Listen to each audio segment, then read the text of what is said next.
Welcome back to Grammar Grade 10. This is Unit 1, Lesson 8, and today we move from naming things to describing them. That job belongs to the adjective. By the end of these few minutes, you'll be able to spot an adjective anywhere it hides, in front of a noun, tucked behind a linking verb, even wearing a capital letter.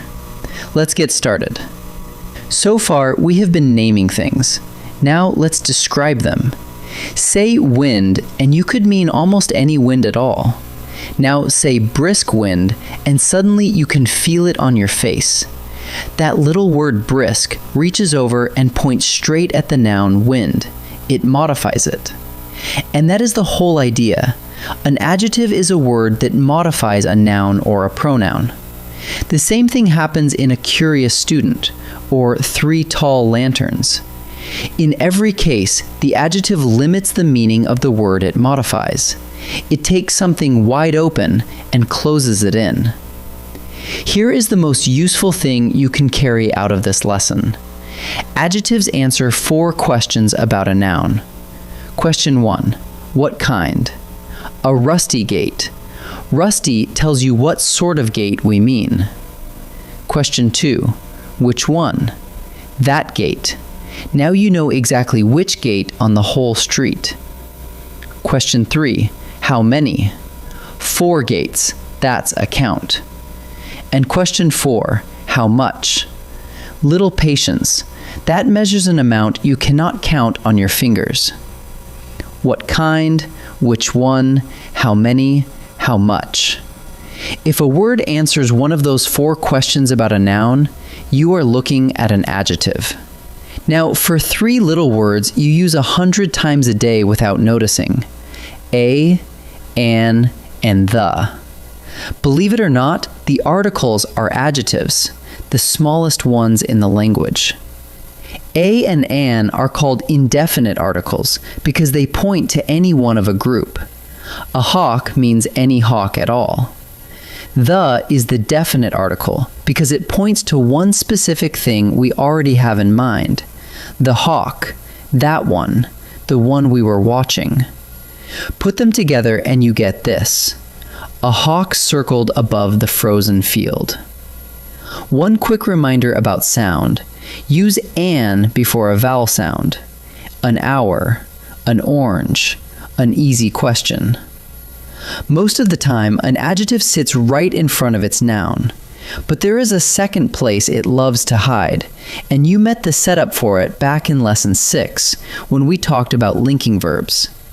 Look at this one. The sky turned orange. Turned is a linking verb here. It isn't an action at all. It's a bridge. And what does that bridge carry back to the subject? The word orange. That is what we call a predicate adjective. It follows a linking verb and it describes the subject. Try another. Her voice sounded calm. Calm does not describe sounded.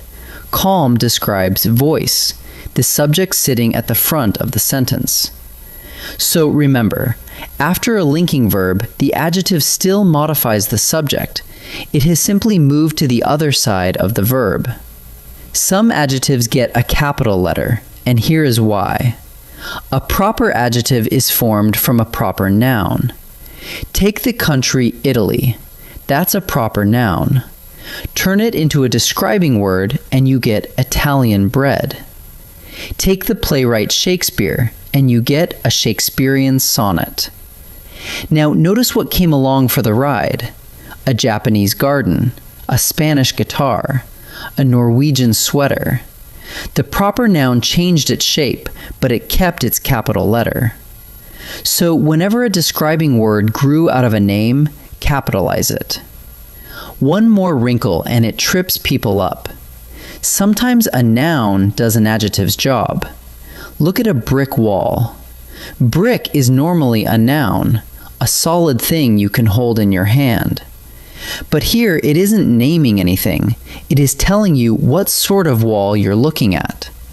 So in this phrase, brick is working as an adjective. The same goes for the kitchen window and a summer storm. Kitchen and summer are nouns by birth, but they have been put to work describing. Don't get stuck on what a word usually is. Ask what it is doing right now. If it modifies a noun, it is working as an adjective. Let's turn all of that into a routine you can run on any sentence. Step 1. Find the noun or pronoun, because adjectives never work alone. Start with the word being described. Step 2. Ask the 4 questions. What kind? Which one? How many? How much? Any word that answers one of them is an adjective. Step 3. Don't stop in front of the noun. Look after the linking verbs too, because that is where predicate adjectives hide. And keep 2 more things in your net. The little articles a, an, and the proper adjectives with their capital letters. They all count. Ready to practice? In this first set, I'll give you a short sentence, and you pick out the adjective, the word that is describing a noun. Pause the video and choose before I reveal each answer. The rusty gate creaked. Find the noun first. Gate. Now ask the 4 questions. What kind of gate? A rusty one. Because rusty answers what kind about the noun gate, rusty is the adjective. 3 horses grazed in the pasture. The noun is horses. How many horses? 3 of them. Since that word answers how many about a noun, the adjective here is 3. We wandered through a Mexican market. Wandered is a verb, and market is the noun. So what kind of market was it? A Mexican one. A proper adjective grown from the name Mexico, capital letter and all. The answer is Mexican. In this second set, every sentence has an adjective, but where is it standing? Decide whether it comes before the noun or whether it follows a linking verb as a predicate adjective.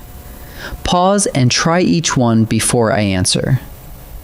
The lake looked calm. Where is calm sitting?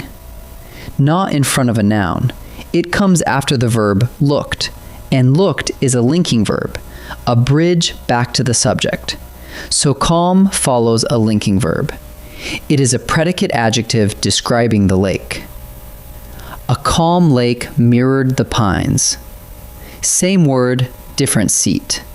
This time, calm sits directly in front of the noun lake, and mirrored is an action verb, not a linking verb. So calm comes before the noun.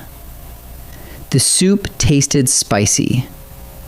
Tasted isn't an action the soup performed. It's a linking verb, carrying the description back to the subject. And what does it carry? Spicy, which describes the soup. So spicy follows a linking verb as a predicate adjective. Let's gather it all up. An adjective modifies a noun or a pronoun, and it always answers one of 4 questions. What kind? Which one? How many? Or how much? The 3 articles, a, an, and the, are adjectives too. A and an are indefinite, pointing to any one of a group, while the is definite and points to one specific thing. And don't forget the 2 hiding places. A predicate adjective follows a linking verb and describes the subject, and a proper adjective, grown from a proper noun, keeps its capital letter. In the next lesson, we'll meet the adverb, the word that describes verbs the way adjectives describe nouns. I'll see you there.